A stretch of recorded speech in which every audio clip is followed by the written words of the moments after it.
va se demander si Dieu existe, si Dieu peut être atteint par la raison, si Dieu existe, pourquoi le mal existe. On va se demander, à l'inverse, si la religion n'est pas qu'une illusion consolatrice. Et toutes ces questions, on va se les poser avec une série qui s'appelle Game of Thrones.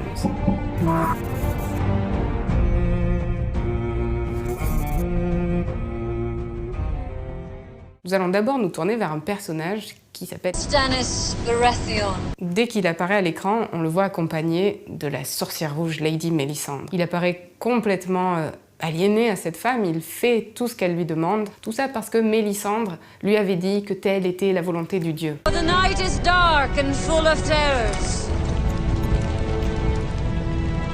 For the night is dark and full of terror.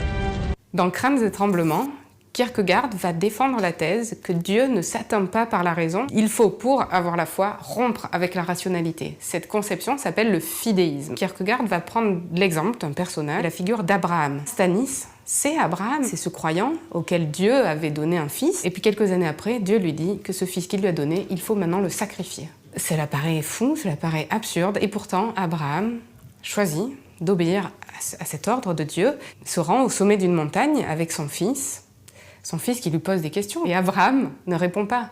Et c'est ce silence d'Abraham qui fait dire à Kierkegaard que le croyant ne peut pas rendre raison de sa foi. Je crois parce que c'est absurde. Stannis, c'est celui que Kierkegaard appelle le chevalier de la foi.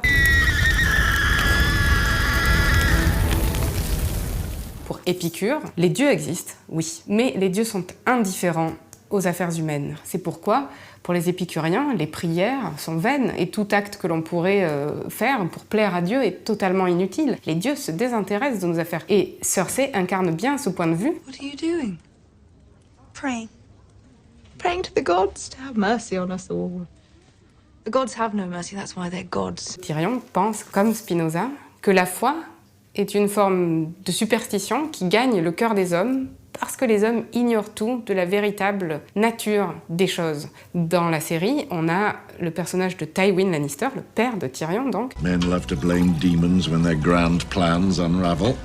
Bien sûr, les hommes aiment ainsi délirer, se livrer à la superstition lorsqu'ils ne comprennent pas les phénomènes. La foi est l'asile de l'ignorance, dit Spinoza, c'est-à-dire c'est parce que nous ignorons que nous croyons. Dans un livre qui s'appelle L'Antéchrist, Nietzsche explique clairement que pour lui, la foi est l'arme de ce qu'il appelle les faibles. Alors qu'est-ce que c'est un faible? Vous vous rappelez la Septa Unella? C'est celle qui était derrière Circé pendant la marche de la honte. Shame! Shame! Shame! Nietzsche va dire que la Septa, c'est une faible. Elle a l'air de ne pas avoir beaucoup joui de son corps. Mais c'est pas ça qui fait d'elle une faible.